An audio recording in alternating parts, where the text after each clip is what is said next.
الله الرحمن الرحيم. السلام عليكم. هاي، انا اسماعيل. وانا ايه. احنا مبدئيا النهارده بقى هنتكلم عن الاكل. الاكل المصري، انت عارف ان في اكلات لغايه دلوقتي احنا بناكلها من ايام المصريين القدماء؟ ايوه، الملوخيه اكله مصريه قديمه جدا، كان اسمها ايه؟ شلولو. هي نفس الملوخيه بس كانت بتبقى ساقعه، بتتاكل في الصيف.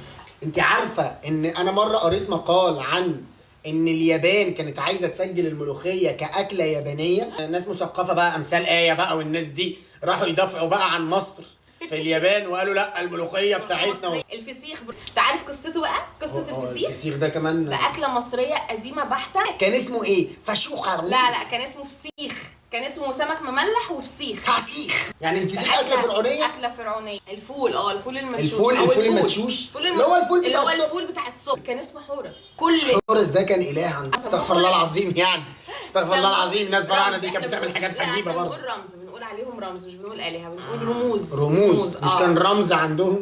كانوا بياكلوه الصبح يعني الصبح كده كان الفرعوني يصحى الصبح عاوز يروح يشتغل في الاهرامات شويه. فين الفول؟ عايز افطر. طبق فول من على عربيه الفول الفرعونيه. يروح على هرم الفرعون لابس فرعون. كان اسمه حورس وكان بيتاكل برضو الصبح. في حد بيقول المش. مش طبعا المش، الجبن اللي كانت بتتعمل بصراحه برضو كانت قديمه وكان اسمها بيسورو. ايه علاقه الاكل في مصر بالاعياد؟ الاعياد مرتبطه باكله معينه. الكحك في عيد الفطر خارجين من الصيام. ايه علاقه الكحك بالموضوع؟ انا اقول لك، الكحك اكله فرعونيه. اه، والعيش الشمسي صح. ايه العيش الشمسي؟ العيش الفلاحي والصعيدي ده عيش مصري قديم اصلا. يعني عيد شم النسيم مربوط بالفسيخ عشان الفراعنه. الكحك مربوط بالعيد الصغير ليه؟ طب العيد الكبير معروفه. العيد الكبير لحمه علشان عيد عشان الكبش والاضحيه يعني رمضان مربوط بالكنافه. كنافه وقطايف. رمضان كنافه وقطايف. عيد كحك يابا. حتى عيد الميلاد ليه علاقه بالاكل. تعالي ايه اول ما يتولد تعمل عقيقه. نيجي في السبوع يعملوا تركيبه بقى.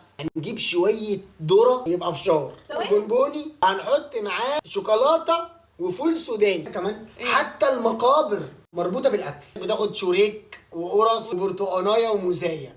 ولدت تشرب مغاد.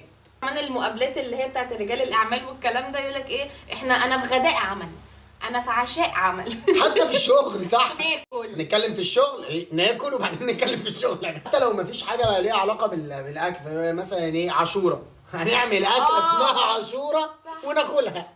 لا عيد العمال مش مربوط بحاجه. عيد عمال هم مش لاقيين ياكلوا.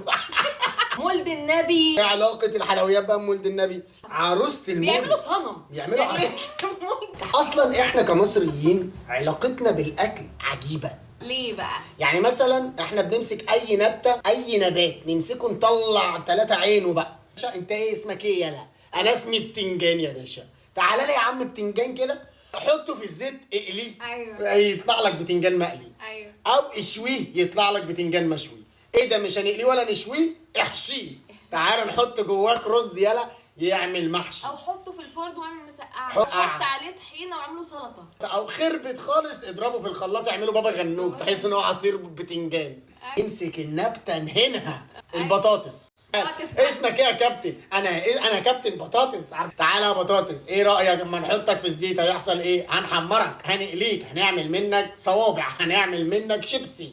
وهنحطك في اكياس ونبيعك. هنقورك وهنحشيك برضه زيك زي البتنجان.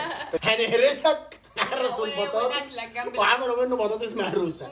الفول ده يا جماعه هو المفروض ان هو اكل انا اسف يعني اكل الحمير والحصينه زمان. ليه؟ علشان هو سنان الانسان ما تقدرش عشان هو ناشف. فالحمار بياكل البتاع ده، انا لازم اكله انا كمان. انا لازم ادوب الفول، يعني اسيبه على النار 70 ساعه 80,000 يوم لحد ما يدوب شويه.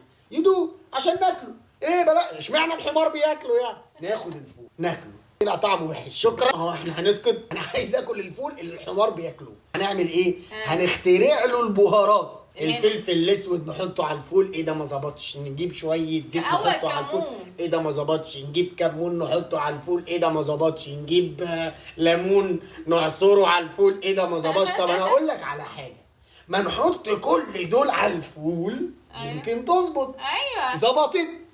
كله يا حبيب قلبي بألف هنا وشفا. ونسيبه في حاله؟ لا، هعمله نابت. نعمل منه فول نابت. السلام عليكم. See you later. برا